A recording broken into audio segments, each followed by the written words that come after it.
Afinal de contas, o Supremo Tribunal Federal realiza daqui a pouco a abertura do ano judiciário.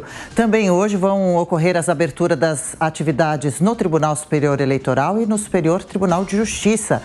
Luciana Verdolim por aqui com a gente. Bem-vinda, Luciana. Boa quarta-feira para você. Após os ataques de 8 de janeiro, Luciana, no Supremo Tribunal Federal, está tudo pronto para a abertura desse importante ano do Judiciário? Já dá para ver aí atrás de você toda uma organização bem especial para esse 1º de fevereiro.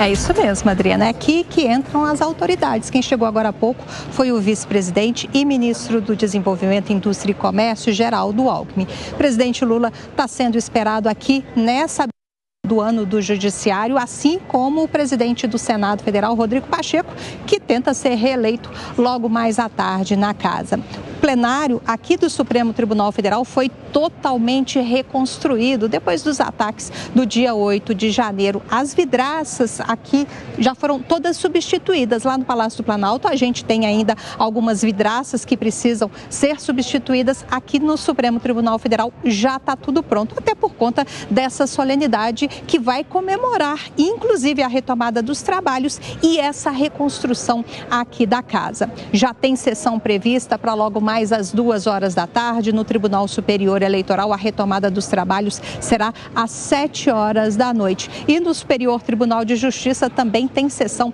a partir das 2h da tarde. Aqui no Supremo Tribunal Federal, segundo os ministros, essa retomada dos trabalhos tem até um gostinho além, porque segundo a avaliação que se faz, é importante mostrar que apesar dos ataques, apesar da violência que se viu aqui em Brasília, as instituições funcionam normalmente. E ali atrás da Luciana, que parece ser um detector de metais por onde passam as pessoas para reforçar justamente essa segurança. Valeu, viu, Luciana? Até mais tarde um pouco, a gente fica em contato. Qualquer novidade, só chamar a gente por aqui. Roberto Motto, o que esperar neste ano, nos próximos anos, do nosso judiciário, da mais alta corte do país, nesse ano em que começa também 4 anos, começam de um novo governo e já tem julgamento, tem muitos processos já esperando para serem analisados. Mota. O que a gente espera de todos os poderes é integração, harmonia, entendimento, respeito às leis, respeito à Constituição, respeito aos direitos fundamentais, aos direitos naturais do cidadão. E liberdade. Liberdade é chave em todas as áreas. Liberdade de expressão, liberdade de falar o que a sua consciência manda e liberdade para trabalhar, liberdade para produzir, para pagar menos impostos. Esse é o caminho da prosperidade. Amanda, quais os desafios do Supremo Tribunal Federal nesta volta aos trabalhos e a harmonia entre os poderes, né?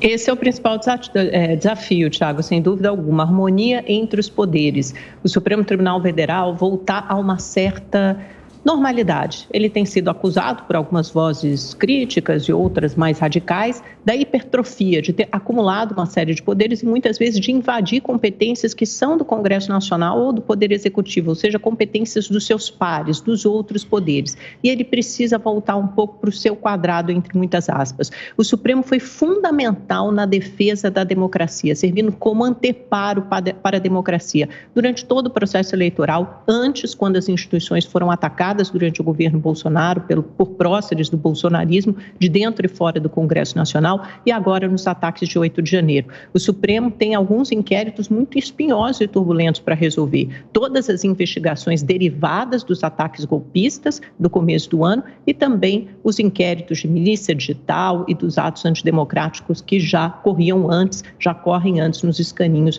do ministro Alexandre de Moraes. O que se espera é que com o governo Lula, agora, com menos ataques às instituições, principalmente se Rodrigo Pacheco for vitorioso, é óbvio que isso pode mudar se a eleição for de Rogério Marinho, que o Supremo Tribunal Federal se contenha mais e se volte mais para os seus afazeres e as suas obrigações. E o próprio presidente Lula cobrou isso dos políticos, porque ele diz, muitas vezes reclamamos da atuação do Supremo Tribunal Federal, mas eles são provocados por políticos, por deputados e senadores que entram com ações querendo rever ou revisar o que já foi decidido pelo parlamento.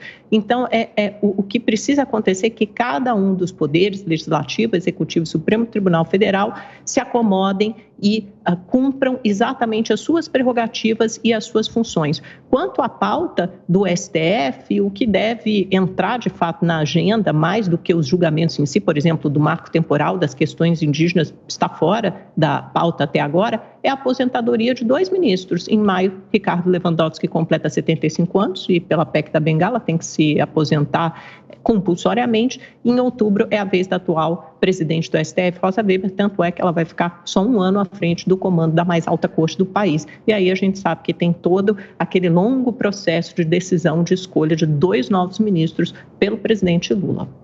Mota, deputados e senadores também tomam posse hoje. O que esperar dos parlamentares que os brasileiros elegeram em outubro?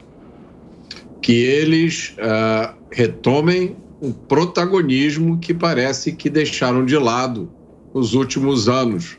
O Congresso tem que cumprir o seu papel de ser um dos 3 poderes independentes da República que se vigiam, se controlam mutuamente. O Congresso tem uma responsabilidade muito grande sobre os seus ombros nessa legislatura.